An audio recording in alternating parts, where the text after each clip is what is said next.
News every 15 minutes, weather every 10, and sports twice an hour. Newstalk, KGVO, AM 1290 and now 101.5 FM. You're listening to Montana Morning with Peter Christian. Jury selection all day yesterday in the Marcus Kaarma trial. Good morning, everyone. It's Montana Morning.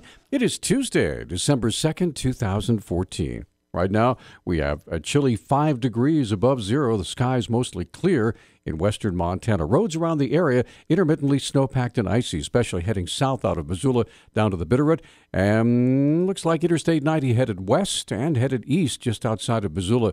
Some snow-packed conditions there as well. So a little bit of winter driving conditions, some light snow overnight. So please use caution. Our newscast this morning is sponsored by Kootenai Creek Village. They're the maintenance-free active adult community in Stevensville. Give them a call, 777-5387. Attorneys for both sides of a trial in the Marcus Kaarma murder case spent the entire day yesterday questioning jurors, potential jurors. Defense attorney Paul Ryan reminded the panel of the essence of the case is Kaarma's justifiable use of force. If we can make what's called a prima facie case about justifiable use of force, which we all know this case is about, that they have the burden of proof beyond a reasonable doubt to show that my client wasn't justified. Ryan says both sides have important points to bring before the potential jurors. So they have a burden on their side, too, not only to prove the elements of the offense, but also if we can establish that this is a case about justifiable use of force, they then have to prove that it wasn't justified. Jury selection resumes later this morning.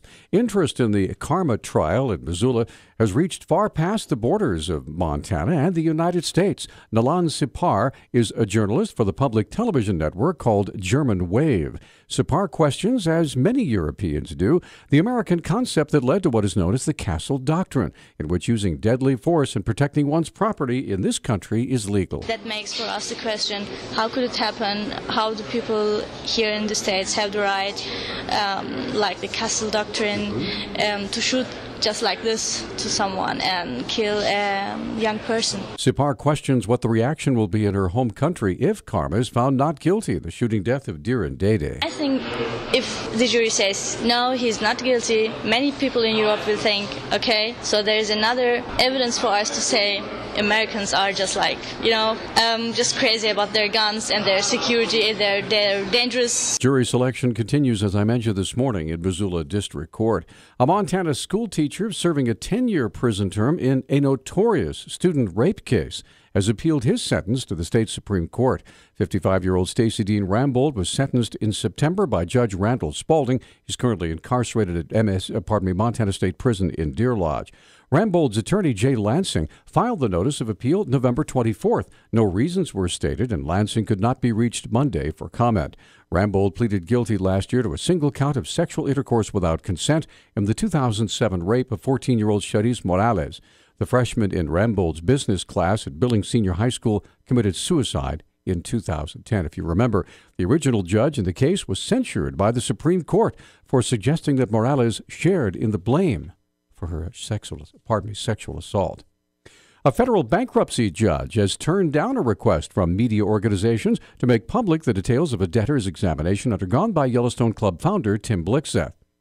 U.S. bankruptcy judge Ralph Kirscher closed the November 3rd exam at Blixseth's request after an Associated Press reporter and attorneys from the State Department of Revenue sought to attend. The AP and Bozeman Daily Chronicle intervened in the case, requesting a transcript of the examination. But Kirscher said in a recent order that the examination was not a public proceeding. He said the transcripts were not judicial records subject to public review. Well, general rifle season is over now, and hunters in the Missoula area harvested game at about the same pace they did last year. However, Montana Fish, Wildlife, and Park spokeswoman Vivica Krauser says harvests are still lower than they have been in past years. Below average if you look at the long-term average, so the last 5 to 10 years, let's say.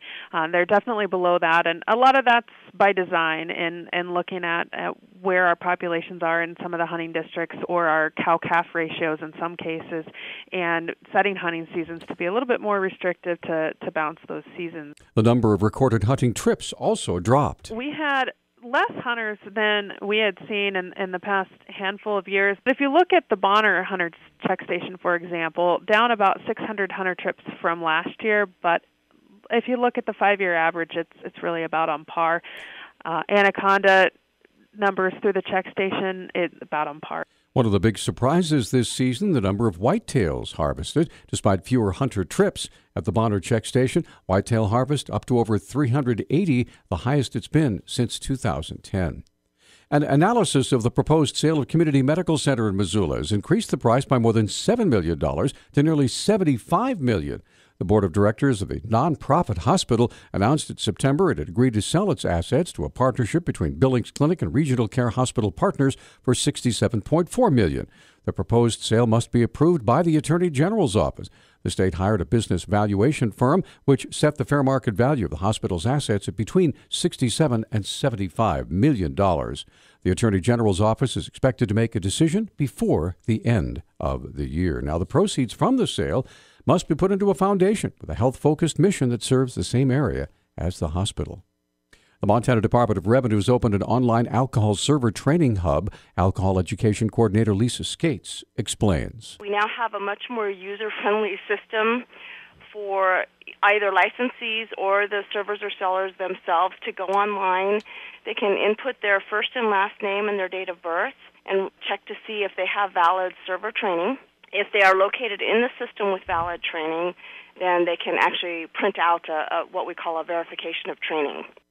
The hub is an attempt to make it easier for employers and employees to know exactly who's up to date on their alcohol server training, a somewhat complicated task with the numerous alcohol server training programs in the state. There's a lot of people in the state that need to be trained, so in total we do have 13 different training providers. The state's program, Let's Control It, does the majority of training in the state. We actually train more people than the other 12 programs put together.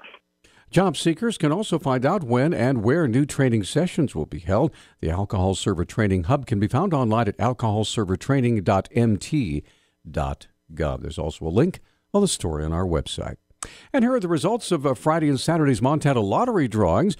Here in Montana, wild card ticket in Bozeman won $6,000, and sorry, folks, the Powerball ticket for $90 million sold in Washington State.